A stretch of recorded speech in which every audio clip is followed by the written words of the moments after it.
Conforme prometido ontem, vamos à minha visão pessoal do que deve acontecer com o Brasil de Bolsonaro sob as novas presidências da Câmara e do Senado. Salve galera, eu sou o Maurício Ricardo. Deu o Bolsonaro na cabeça, os nomes com quem ele fechou, Arthur Lira do PP na Câmara e Rodrigo Pacheco do DEM no Senado, venceram.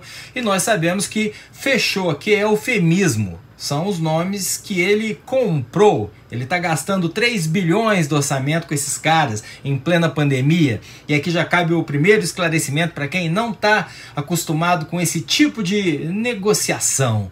Obviamente, quando ele pega um montante desses e promete liberar para os parlamentares que o apoiarem, Bolsonaro não está entregando malas de dinheiro, que nem aquelas do Gedel, não é o mensalão denunciado pelo Roberto Jefferson durante o governo petista e nem o pagamento de R$200 mil em cash por cabeça para quem aprovou a emenda que permitiu a reeleição do Fernando Henrique.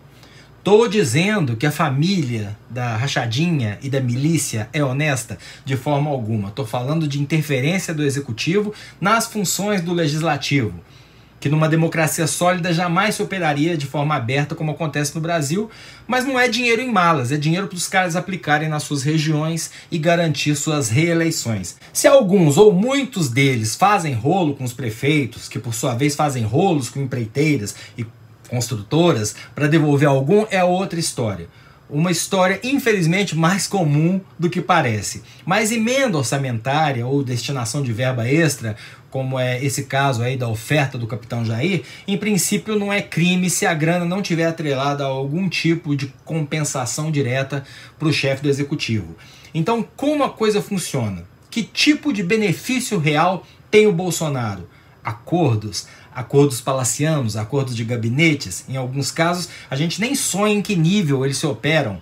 Mas não são raros também os casos em que parte dessa grana pode ir para o bolso de quem está liberando a emenda ou para o partido de quem está liberando a emenda. Nesse caso específico, o que o Bolsonaro espera de Rodrigo Pacheco e Arthur Lira? Que facilite a vida dele no Congresso, aprovando as leis que ele encaminhar ou reprovando aquelas que não interessam para o governo e, obviamente, evitar seu próprio impeachment e blindar seu mais que enrolado filho, o senador Flávio Bolsonaro, sendo essa segunda razão uma das grandes responsáveis pela falta de governabilidade dessa gestão. Porque o Bolsonaro sabe que é tudo amarrado no mesmo fio. O enriquecimento ilícito do Flávio, a grana do Queiroz na conta da primeira-dama, os funcionários fantasmas da família toda, tudo isso amarrou, engessou a capacidade do Bolsonaro de governar já desde o dia 1. Eu não me lembro, disse ontem, de um governo ter chegado até o fim sem fechar com o Centrão. Mas é preciso entender muito bem o que é o Centrão e eu vou correr o risco de ser repetitivo. Centrão é um nome feio porque está associado a parlamentares que não estão nem aí para a matéria, para o conteúdo ideológico ou social do trabalho que eles têm que desenvolver no legislativo. O Centrão é formado, na maioria dos casos, por gente que faz política de forma muito pragmática. Eles mudam de lado ao sabor dos ventos, por isso o nome Centrão. Fica de lá para cá, de cá para lá, porque sabem que a parcela do eleitorado consciente do papel do legislador é mínima, é muito pequena. O que vai garantir a reeleição deles, e acredite, quem opera bem esse estilo de mandato se reelege, é a ponte com o dinheiro que o deputado liberou. São as casas populares construídas no esforço conjunto entre o senador ou deputado e seu aliado no executivo. É a materialização no município do trabalho dele. Quando, por exemplo, o prefeito é petista e o governador bolsominion, o cara que fechou com o Bolsonaro vai dividir os méritos com o governador e tentar isolar o prefeito. Quando o prefeito é bolsonarista e o governador não é no prefeito que ele vai colar e deixar claro no palanque que não fosse o presidente da República e o prefeito não teria ponte, porque o governador não olha para o município, entendeu? Isso é assim desde sempre, repito, quem não fechou com o Centrão desde a redemocratização não governou, por isso hoje, dia seguinte das eleições, a gente pode imaginar um cenário em que o Bolsonaro ganha fôlego para chegar até o fim do mandato e chances concretas de construir uma base para a reeleição. Mesmo que para isso ele quebre o país, ele tire dinheiro de pesquisa, da saúde, da educação, para duplicar um trecho de rodovia, o que é muito importante também. mas talvez não fosse prioridade orçamentária. O outro problema é que um legislativo com maioria comprada não vai fiscalizar o governo e seguir uma pauta pensando no Brasil a longo prazo. Não vai fazer proposições de questões que não tragam essa visibilidade mais rasa, mais palpável de uma ponte ou de uma obra qualquer lá no seu município. E aqui, para ser justo, a gente tem que lembrar que o Brasil tem milhares e milhares de municípios e que essa verba pode ser usada, por exemplo, para construir um postinho de saúde, que não existiria sem a intervenção desse deputado. Então, também existe um certo pragmatismo no cara que reelege um deputado do Centrão. É ignorância reeleger o deputado só porque trouxe o postinho de saúde? É porque a gente espera muito mais de um deputado.